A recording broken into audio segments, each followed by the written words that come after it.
Graça e paz, amados, em nome de Jesus. Louvado seja Deus, mais uma vez estamos aqui na presença do Senhor para exaltar o santo nome do Senhor, para agradecer a Deus por toda a sua bondade, toda a sua misericórdia, fidelidade, tá? Com que Ele tem demonstrado para conosco, tá bom? Que Deus abençoe os irmãos aí que estão chegando, em nome de Cristo, né?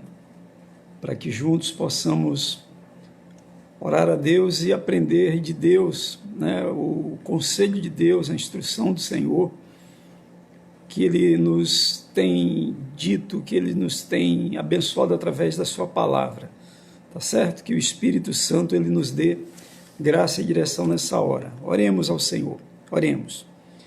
Pai querido e amado, em nome de Jesus, oramos a Ti, Senhor, nos colocamos diante da Tua presença, em espírito e verdade, Senhor, nesse momento aqui de comunhão com a Tua igreja, reunida através deste meio de comunicação, Senhor, mas reunidos em nome de Jesus. E sabendo disso, Pai, temos a convicção de que o Senhor está conosco, o Senhor está no meio de nós. Por isso aqui estamos felizes, porque o Senhor já se faz presente no nosso meio. O Senhor é Deus, o Senhor é Espírito e está presente no nosso meio. Nós estamos ligados, ó Deus, por um meio de comunicação, um veículo de comunicação. E o Senhor se faz presente. Nós, desde já, sentimos a Tua presença, sentimos o Teu agir, Senhor, no meio de nós, onde nós estamos, através de nós, para a glória do Teu nome. Pai, eu Te peço que o Senhor nos dê a direção, o conselho, a sabedoria, a graça e a palavra certa para a edificação, para a exortação e consolação da Tua igreja e do Teu povo. Te peço, ó Deus amado, que Tu venhas fazer uma obra maravilhosa na vida de cada um, Senhor, e que esta mensagem possa entrar profundamente no coração e na mente de todos os que ouvirem, meu Senhor, a fim de que haja conhecimento de Deus, a fim de que haja sabedoria, entendimento, compreensão da palavra do Senhor, a fim de que haja salvação e cura e libertação e transformação, meu Pai. Em nome de Jesus, nos abençoa nesta hora. Já agradecidos a Ti, oramos em nome de Jesus. Amém. Então, irmãos, estamos aqui, né, reunidos na presença do nosso Deus, em nome de Jesus, para compartilharmos um pouco da palavra do Senhor, tá? Eu gostaria que você abrisse a sua Bíblia, ou melhor, eu gostaria que você abra a sua Bíblia no livro do profeta Isaías, no capítulo 6. Isaías, capítulo 6, onde fala sobre o chamado de Isaías, tá? O chamamento de Isaías. Nós vamos ler do versículo 1 ao versículo 7, tá? Livro do profeta Isaías, capítulo 6, do versículo 1 ao 7. Diz assim, a visão de Isaías e o seu chamamento, tá? Nós não vamos ler o trecho inteiro, mas nós vamos ler aquilo que da parte de Deus é nos concedido nessa noite. Diz assim, no ano da morte do rei Uzias, eu vi o Senhor assentado sobre um alto e sublime trono, e as abas de suas vestes enchiam o templo. Serafins estavam por cima dele, cada um tinha 6 asas, com 2 cobria o rosto, com 2 cobria os pés, e com 2 voava. Eles, uns para os outros, clamavam, dizendo, Santo, Santo, Santo, é o Senhor dos exércitos. Toda a terra está cheia da sua glória. As bases do limiar se moveram à voz do que clamava, e a casa se encheu de fumaça. Então disse eu, ai de mim, estou perdido, porque sou homem de lábios impuros e habito no meio de um povo de lábios impuros. E os meus olhos viram o Rei, o Senhor dos exércitos. Então, um dos serafins voou para mim, trazendo na mão uma brasa viva que tirara do altar com uma tenaz. Com a brasa tocou a minha boca e disse: eis que ela tocou os teus lábios. A tua iniquidade foi tirada e perdoado o teu pecado. Tá? Então, até aqui, vamos ficar com esse trecho aqui da Escritura e vermos o que o nosso Deus ele nos fala através dessa passagem. Tá? O que é que nós podemos aprender de Deus através dessa passagem? O apóstolo Paulo diz que tudo que foi escrito para o nosso ensino foi escrito. Então, temos aqui, tá? Nós vemos aqui que ele faz a referência do ano da morte do rei Uzias. É simplesmente uma referência. A morte de Uzias não tem nada a ver com o chamamento de Isaías. É só uma referência de datas e nada mais, né? Ele diz que ele viu, no tal ano, ele viu o Senhor, ele teve uma visão do Senhor assentado num alto e sublime trono, e a orla das vestes do Senhor, né, enchiam o templo, né? Senhor no alto e sublime, grandioso trono, e a orla, as abas das vestes do Senhor enchiam todo o templo, né? Deve ter sido uma visão tremenda, né? Senhor no alto e sublime trono e um templo, e a orla do seu vestido enchia todo o templo, né? Ou seja, o Senhor está presente em todo o seu templo, tá? E ele diz o seguinte no versículo 2, aqui é onde eu quero chegar para vocês, é o começo do que nós temos aqui para falar. Serafins estavam por cima dele, ou seja, por cima do Senhor, tá certo? Serafins por cima do Senhor. Cada um deles tinha 6 asas, com 2 cobriam o rosto, certo? Com 2 cobriam os pés e com 2 voavam, tá certo? E eles, os serafins, eles clamavam uns para os outros. Não diz quantos serafins, né? Haviam serafins, não diz quantos, tá bom? Podia ter 2, 3, ele se refere no plural, 20, 40, 1000, 1 milhão, não diz como. Aí, né, ele não citou, a gente imagina, né? O Senhor não ia fazer só 2, 3 serafins e tal, né? A Bíblia diz que os seus anjos são de milhares e milhares, e de milhões e milhões. Então, certamente havia um monte de serafins, né? Ali sobre o Senhor, voando sobre o Senhor, aquela coisa toda, aquela cena, imagina aquela cena, um homem pecador, um homem miserável, um homem que falava muita bobagem, um homem que falava muita obscenidade, um homem que amaldiçoava, um homem que mentia. Ele diz, o principal pecado dele, ele disse que era um homem de lábios impuros. O próprio Senhor Jesus, ele disse que a boca fala daquilo que o coração está cheio, da abundância do que há no coração. Então ele era um homem de lábios impuros, e ele de repente ele tem uma visão e ele vê o Senhor. E ele vê o Senhor num alto e grandioso, maravilhoso, sublime trono, e ele vê os vestidos do Senhor, as vestes do Senhor, e essas vestes enchem o templo inteiro onde ele vê o Senhor. E ele vê serafins voando por cima do Senhor. E os serafins clamavam, gritavam, né? Uns aos outros, né? Naquele movimento eles clamavam, gritavam uns aos outros, dizendo: Santo, Santo, Santo é o Senhor dos exércitos. Toda a terra está cheia da sua glória, né? Aí, ouçam bem, depois ele diz no versículo 6, então um dos serafins voou para mim, trazendo na mão uma brasa viva que tirara do altar com uma tenaz, né? Tenaz é aquela tesoura do ferreiro, tá certo? Com a brasa tocou a minha boca e disse: ela tocou os teus lábios, a tua iniquidade foi tirada e perdoado foi o teu pecado, tá certo? E perdoado foi o teu pecado. Então, é isso aqui que eu quero falar para vocês, né? O profeta, ele vê o Senhor no alto, sublime trono, ele vê serafins voando ali sobre o Senhor, ele vê que as vestes do Senhor enchem todo o templo do Senhor, e ele vê que os serafins clamam uns aos outros. Depois um dos serafins pega uma brasa viva que tirara do altar do Senhor com uma tenaz, e põe na mão e traz e chega na boca do profeta e coloca e diz: olha, essa brasa tocou a sua boca e a sua iniquidade foi tirada de você. Pronto. primeiro lugar, o que significa serafins? Serafim, né?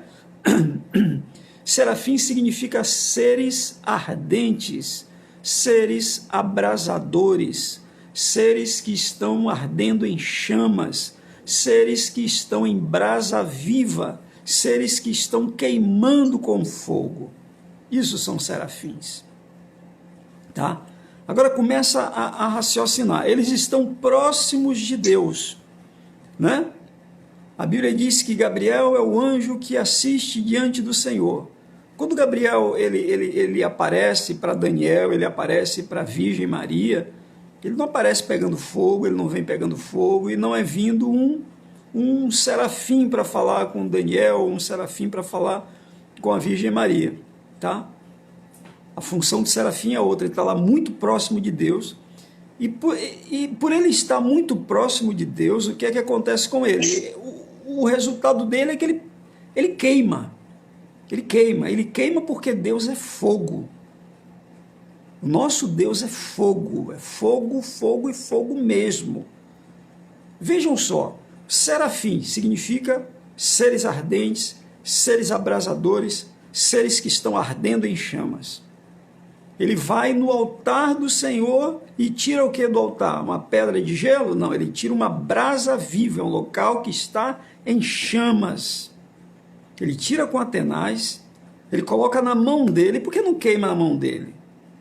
Porque ele está ardendo em chamas da presença de Deus. Deus é fogo, o querubim, o serafim é um ser que vive queimando, está pegando fogo, abrasador, né? Ardente em chamas. Ele vai no altar de fogo, ele tira uma brasa viva com a tenaz do altar de fogo, ele põe na mão dele, não queima, ele vem e toca na boca de Isaías e diz: ela tocou a tua boca e tua iniquidade foi tirada. E veja que não queimou a boca de Isaías. Tocou, purificou da iniquidade. Você foi livre da sua iniquidade. Vejam só, a palavra do Senhor, aí você começa a imaginar, o Senhor Deus é fogo, o altar é de fogo, os seres que estão muito próximos dele ardem em chamas, né? Então Deus tem que ser de fogo, tem que ser fogo, um fogo tremendo, o nosso Deus, né? O nosso Deus criou o sol, né? Dizendo assim: haja luminares para iluminar o dia, o sol para iluminar o dia, a lua e as estrelas para iluminar a noite, e tal, e tal, e tal. Deus falou assim: ó, haja luminares. E o sol, que a gente não aguenta nem olhar para o sol, passou a existir. Imagine como é o nosso Deus. A palavra de Deus também, lá na epístola aos Hebreus, no capítulo 12, versículo 29, especialmente 28 e 29, para ficar entendido o que é que se está querendo dizer. Diz assim: por isso, recebendo nós um reino inabalável, retenhamos a graça pela qual sirvamos a Deus de modo agradável, com reverência e santo temor. Retenhamos a graça, o reino é inabalável, vamos servir a Deus de modo agradável, com reverência e santo temor. Versículo 29 aí diz: porque o nosso Deus é fogo consumidor, né? O nosso Deus é um fogo que queima. O nosso Deus é um fogo que queima. O Deus que nós invocamos é um fogo que queima. Os seres que estão lá pertinho dele, voando próximo dele, estão ardendo em chamas, tá? Então, a gente começa a dizer: poxa, Deus é um fogo consumidor. É um fogo que consome o mal, é um fogo que consome aquilo que é ruim, é um fogo devastador, tá? Mas a Escritura que diz: nós recebemos um reino inabalável, por isso nós devemos reter a graça de Deus, o favor, a bondade, as misericórdias de Deus que são sobre nós, servi-lo de modo agradável, com reverência e santo temor, porque Ele, o nosso Deus, é fogo consumidor. Deus é fogo consumidor. O apóstolo João, lá na sua primeira epístola, fala, né, que o que nós ouvimos desde o princípio, vos anunciamos, é isso, que Deus é luz, né? A Bíblia diz que Deus é luz, a Bíblia diz que Deus é amor, mas a Bíblia também diz que Deus é um fogo consumidor. Então, as pessoas, às vezes, elas não têm uma percepção ou não param para pensar como é o Deus que eu sirvo, que eu busco, que eu digo que amo, que eu professo conhecê-lo, que eu me ponho a servir. Meu irmão, você tem que conhecer as características do seu Deus. Uma delas é que ele é um fogo consumidor. E o que acontece? Por ele ser um fogo consumidor, a Escritura nos aconselha a nós não desprezarmos a graça de Deus, tá? Porque o reino que ele preparou para nós é inabalável, não tem fim, não há quem abale, não há como fazê-lo tremer, não há como terminar com ele, não há como sequer abalar ele, é inabalável o reino que o Senhor nos concedeu. Então ele diz que nós recebemos um reino assim da parte de Deus e que nós precisamos reter a graça de Deus, ou seja, nos mantermos fiéis, né? Jamais desprezar as misericórdias de Deus e servi-lo com temor e santo tremor, reverência e santo temor, porque o nosso Deus é fogo consumidor. Aí a gente vai lá para Mateus, Evangelho segundo Mateus, capítulo 5, versículos 25 e 26. Mateus, Evangelho segundo Mateus, capítulo 5, versículos 25 e 26, que diz assim: entra em acordo sem demora com o teu adversário, enquanto estás a caminho com ele, para que o adversário não te entregue ao juiz, o juiz ao oficial de justiça, e sejas recolhido à prisão. Em verdade te digo que não sairás dali enquanto não pagares o último centavo. Poxa, Cristo disse que nós devemos entrar em acordo sem demora com o nosso adversário, enquanto estamos a caminho com ele, para que o adversário não nos entregue ao juiz e o juiz ao oficial de justiça e sejamos recolhidos à prisão. Em verdade, dali não sairemos enquanto não pagarmos o último centavo, tá? E eu quero só colocar mais uma passagem bíblica aqui, que é no livro de Gálatas, a carta de Paulo aos Gálatas, no capítulo 6, tá certo? Quando Paulo diz assim, Gálatas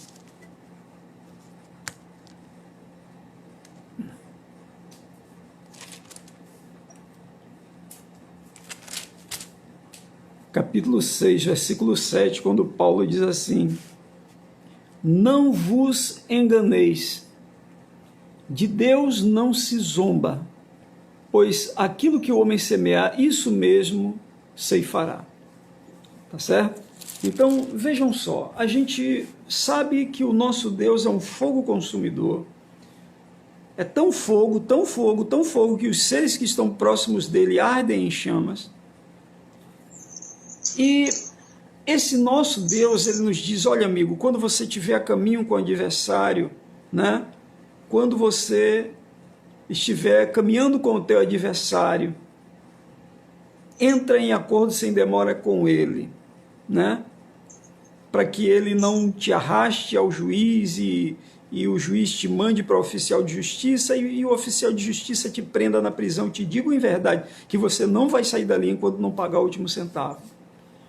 O que a palavra de Deus ela nos mostra? Que o nosso Deus é um Deus de justiça, é um Deus que queima aquilo que é ruim, aquilo que não é aceitável em nós. Ele queima, ele vai queimar, né? Ele vai destruir aquilo que não é aceitável em nós. Ninguém vai chegar à presença de Deus carregado de pecados. Ninguém vai deixar esta vida, eu digo, ninguém vai deixar esta vida, ninguém vai descer a sepultura, nenhum dos que creem no Senhor irão descer a sepultura sem acertar as contas com Deus. Ninguém vai passar para a eternidade, onde você vai ter acesso ao paraíso, à presença de Deus, tendo pendências com Deus. Tá? Por isso o Senhor diz: olha, enquanto você estiver a caminho com o teu adversário, entre em acordo com ele, ou seja, faça por onde ele não tenha do que te acusar. É isso que está sendo dito. Porque senão ele vai empurrar você para o juiz. Ele vai empurrar você para o juiz e você vai ter que pagar tudo que você deve. Ou seja, você não vai escapar. Se você tiver para passar para a eternidade, você vai ter que acertar suas contas com Deus. Imagina você, Deus sabe a sua hora, você não sabe. Mas Deus sabe a hora, o tempo, o dia, a hora, o momento e a forma pela qual nós passaremos para a eternidade. Deus sabe. Deus vê esse momento se aproximar e Deus sabe que muitas pessoas que creem em Jesus são carregadas de pecado, pessoas que confessam o nome do Senhor, fazem um monte de coisa errada. Creem em Deus, creem em Deus, creem em Deus, mas vive fazendo aquilo que é errado.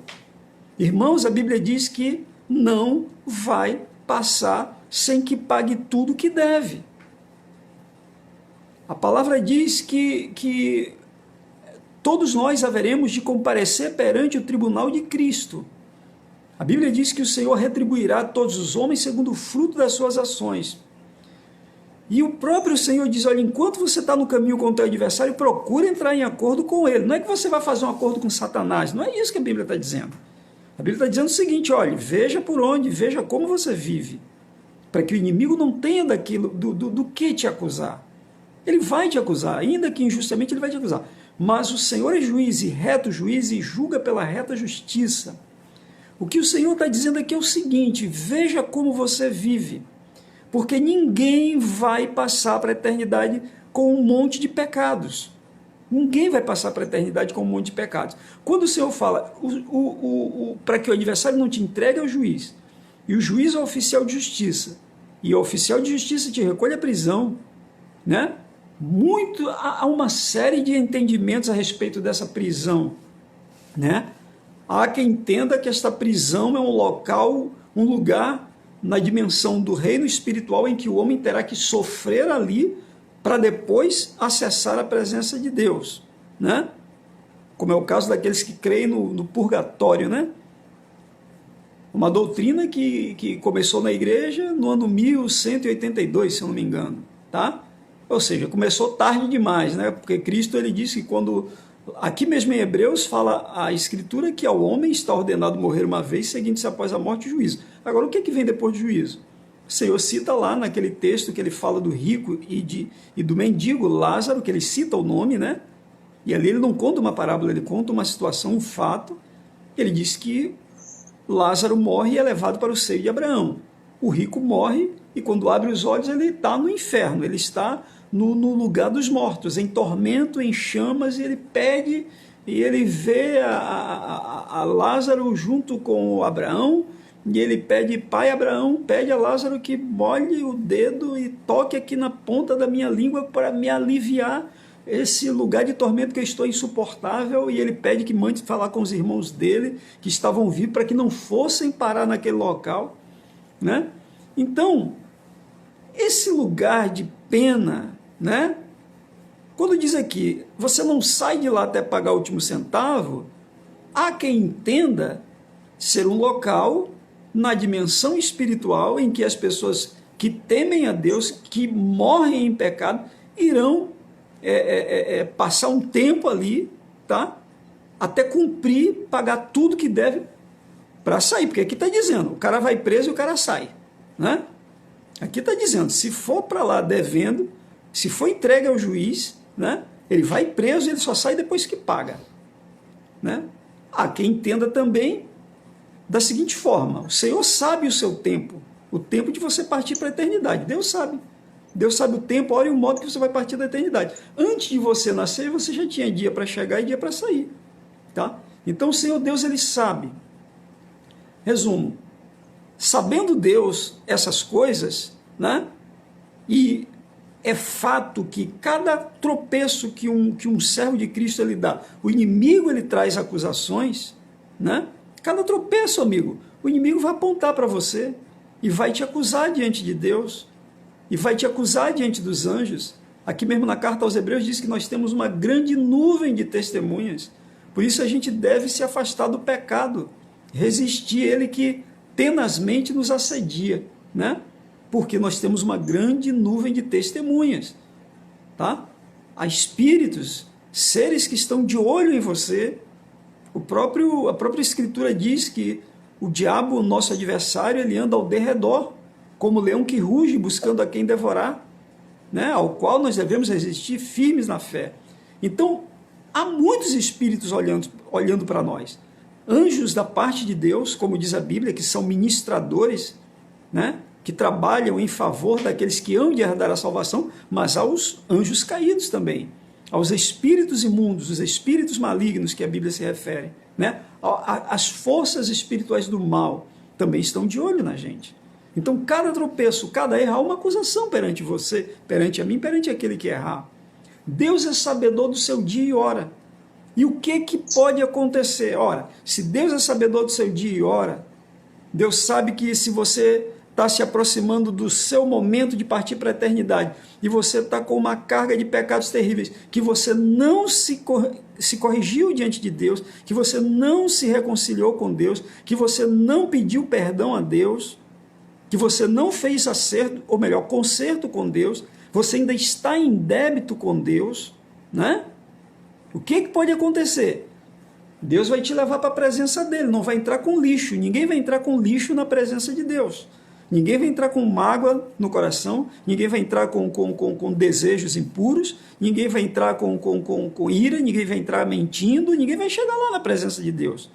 E quantas pessoas estão nas igrejas do Senhor, faz parte da igreja, em diversas congregações, confessam o nome do Senhor, e mentem, e invejam, e dizem o que é ruim, e maldizem, e murmuram, e outros adulteram, outros praticam imoralidade, outros são idólatras porque são avarentos, são apegados a coisa material. Então, assim, tem um monte de gente que está na igreja do Senhor, mas que não se livrou dessas coisas. Ou um dia se livrou e depois voltou a fazê-las. O que acontece? Essa pessoa ela vai acumulando coisas na sua vida. É diferente de um homem que peca e se arrepende e confessa diante do Senhor. Porque nós já vimos aqui de outras vezes, né? O apóstolo João ele escreve o quê? Se nós confessarmos os nossos pecados, ele é fiel para nos perdoar os pecados e nos purificar de toda injustiça. Tá certo? Então, quando a Bíblia diz que quando nós confessamos o nosso pecado a Deus, ele nos perdoa o pecado e nos limpa, nos purifica da injustiça.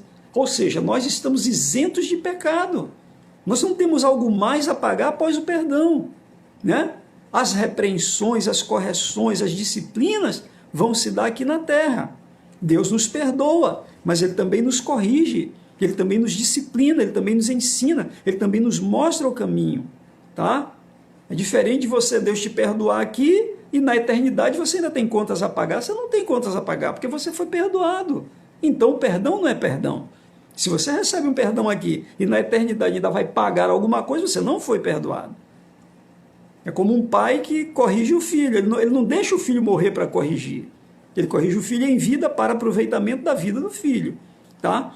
Então, o próprio Davi, lá quando ele escreve nos Salmos, bem-aventurado é o homem cuja iniquidade é perdoada, cujo pecado é coberto, bem-aventurado o homem a quem o Senhor não imputa maldade. Mais na frente um pouquinho, Davi diz o quê? Olha, eu disse assim, eu vou confessar o meu pecado ao Senhor, confessarei o meu pecado. A palavra seguinte diz assim, e tu perdoaste a maldade do meu pecado, te confessarei as minhas iniquidades e tu perdoaste o pecado da minha iniquidade. Então o que acontece? Quando você confessa a Deus, sinceramente, de coração, com o coração arrependido, quebrantado, contrito, que a Bíblia diz que Deus não desprezará, esse é o verdadeiro sacrifício diante do Senhor, é o coração quebrantado e contrito, é o coração carregado de arrependimento, é o coração compungido, né? Que é o coração carregado de arrependimento. Quando você é arrependido de fato, você confessa a Deus e pede o perdão, Deus ele te perdoa, acaba teu débito. Não adianta dizer, eu te perdoo, mas você vai pagar. Não, não é isso. Eu te perdoo, mas eu posso te disciplinar, eu posso fazer você passar por alguma situação. Então, um dia que eu quero chegar, meus amados, o Senhor sabe o nosso tempo, e às vezes a gente não sabe por quê, e a gente vê pessoas piedosas se aproximarem da morte ou morrerem de uma forma terrível ou sofrerem muito, muito, muito e não se sabe o que é, né? Mas uma coisa é certa, a gente não pode, na nossa caminhada, viver de maneira que o inimigo venha está nos acusando? Porque tudo vai ter que ser consertado perante o Senhor. Cada pecado, cada pensamento, cada palavra, cada atitude, cada ação, tudo que fizemos por palavras, por obras, por pensamentos, com o nosso corpo, através do nosso corpo, tudo que fizemos, não vai passar nada. Não vai passar nada. Não vai passar nenhum pecado que não tenha que ser corrigido, caso não tenhamos nos arrependido e feito um concerto com o Senhor. Entendeu? Não há homem que não peque, diz a Bíblia. Não há homem bom sobre a terra que faça o bem e que não peque. Todos não pecam. Uma coisa é pecar, outra coisa é viver para o pecado, ou viver debaixo do pecado, ou viver dominado pelo pecado. Nós, os servos de Cristo, já fomos libertos do pecado. O pecado não tem mais domínio sobre nós. Só se nós nos entregarmos ao domínio do pecado. Mas se nós quisermos servir a Deus, a graça já está sobre nós. Retenhamos a graça, foi o que a gente leu aqui em Hebreus 12, né? Retenhamos a graça. E o que é que eu quero dizer para vocês? Tá? E como o apóstolo escreve lá aos Gálatas, né? De Deus não se faz pouco. De Deus não se escarnece. De Deus não se zomba. Tudo que o homem semear, isso mesmo ceifará. Tá? Então, ou seja, o que se plantar vai colher. Não há nada que nós façamos que vai passar diante do Senhor despercebido. Ah, não, esse pecado aqui, Deus não liga não, tudo bem. Meu irmão, Deus é santo. Deus é tão santo que ele é um fogo consumidor. Na presença desse Deus que é um fogo consumidor, não vai chegar lixo lá não, meu irmão. Não vai chegar mentira, um pedacinho de mentira, não vai chegar uma mentirinha, não vai chegar um adultériozinho, não vai chegar um roubozinho, não tem nada, nada vai passar, tudo vai ter que ser acertado, corrigido e pago. E a gente só sai depois que paga. Resumindo, não vai passar nada. A mensagem é: arrependei-vos. A mensagem é essa. Marcos capítulo 1, versículo 15, né? Arrependei-vos e crede no Evangelho. Tá certo? Marcos capítulo 1, Evangelho segundo Marcos, né? Capítulo 1. Sabia que o Evangelho segundo Marcos foi ditado pelo apóstolo Pedro? Tá? Versículo 15, né? 14, 15, Jesus, depois que João é preso, ele vai para a Galileia, pregando o Evangelho de Deus e dizendo: o tempo está cumprido, o reino de Deus está próximo, arrependei-vos e crede no Evangelho. Irmão, então a mensagem é arrependei-vos. Arrependa-se todo dia, não vá dormir sem confessar a Deus. Não vá dormir sem se confessar com o Senhor, sem apresentar sua vida e pedir as misericórdias de Deus, para que o inimigo ele não te leve ao juiz. E aí o juiz vai ter que te encaminhar, porque o juiz não vai aliviar, o juiz vai julgar retamente, vai te encaminhar ao oficial de justiça, o oficial de justiça vai te prender, e você não sai da prisão enquanto não acertar as contas com Deus. Enquanto não acertar as contas com Deus. Por isso, nunca vá dormir sem parar, meditar, fazer a sua oração e dizer: Senhor, me perdoa, Senhor, tudo que eu fiz hoje, me perdoa, Pai, todo pensamento, toda palavra, toda atitude, toda ação. E se o Senhor te trouxer à memória até coisas antigas que você fez, confesse diante do Senhor e peça a Deus perdão, porque está escrito que se nós confessarmos os nossos pecados, Ele é fiel e justo para nos perdoar os pecados e nos purificar de toda injustiça, tá? Como Davi disse: confessarei a minha iniquidade e tu perdoaste a maldade do meu pecado. Então, quando nós confessamos, quando nós nos arrependemos, quando nós lamentamos, quando nós nos contristamos por causa das faltas diante de um Senhor tão tremendo, tão maravilhoso, que deu a vida do seu Filho por nós, e confessamos a Ele, Ele verdadeiramente nos perdoa e isento estamos do nosso pecado. Mas coloca uma coisa, ou melhor, coloque duas coisas na tua cabeça. Primeiro, não vai passar nada. Tudo vai ter que ser pago. tudo vai ter que ser ajustado com Deus e acertado com Deus. Nem pense que aquele pecadinho, aquele outro pecadinho que você cometeu, que Deus esqueceu, que Deus... Não! Meu irmão, está devendo, vai pagar. É isso que a Bíblia diz. O que você plantou, você vai colher, meu filho. É o que a Bíblia diz, não há escapatória, nem para membro, nem para pastor, nem para profeta, nem para mestre, nem para apóstolo, nem para ninguém, não há escapatória. Plantou, vai colher, está devendo, vai pagar. Está devendo, vai pagar, tá? Então Deus pode, sabedor do nosso dia e de passar para a eternidade, permitir que, uma vez que nós tenhamos aí um monte de pecados, ou alguns pecados não confessados, não corrigidos, não colocados diante do Senhor para o perdão, né? O Senhor pode fazer com que paguemos as contas, ainda aqui na terra, para que nós possamos, saindo daqui, ir direto para o paraíso, como Jesus disse àquele homem que estava crucificado ali à sua direita, em verdade te digo que hoje mesmo estarás comigo no paraíso. Então, né? Então, morreu, você vai para onde tem que ir. Agora, você paga antes de partir, né? Você vê que aquele homem que estava ali à direita de Cristo, no dia da crucificação, haviam dois, um à direita e um à esquerda, né? O da esquerda blasfemava, o da direita começou falando mal, depois ele mudou de ideia. Depois ele viu que Jesus era diferente, ele disse, Senhor, lembra-te de mim quando vieres no teu reino. E o que é que ele diz? Ele repreende ao outro, que blasfemava. Ele diz, olha, nós estamos aqui pelos nossos erros, recebendo a justa recompensa pelos nossos erros. Mas esse daí que mal fez, né? Então ele entendia que ele estava pagando os erros dele ali. Os erros dele foram pagos ali, tá? Para que na eternidade ele não tivesse nada a pagar, tá certo? Quando ele reconhece a Jesus como Senhor. Então é isso que eu quero dizer. O Senhor sabe o teu dia, sabe o meu dia. Nós não sabemos, né? Por isso a gente precisa viver de modo que todo dia, meu irmão, acerte as suas contas com Deus. Arrependa-se diariamente. Não se arrependeu, levantou a mão, aceitou Jesus e acabou. Não, arrependa-se diariamente. Confesse a Deus as suas faltas. Se coloque diante do Senhor e peça o perdão e a misericórdia, para que o inimigo não te arraste para o juiz e o juiz diga, não, tem que passar pelo processo para pagar tudo que deve. Então, duas coisas.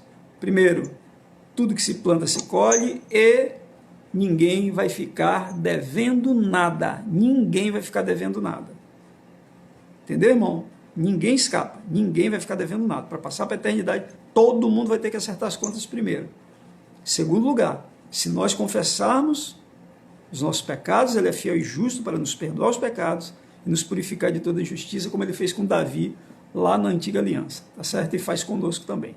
Então, que Deus te abençoe, guarde isso no teu coração, tá certo?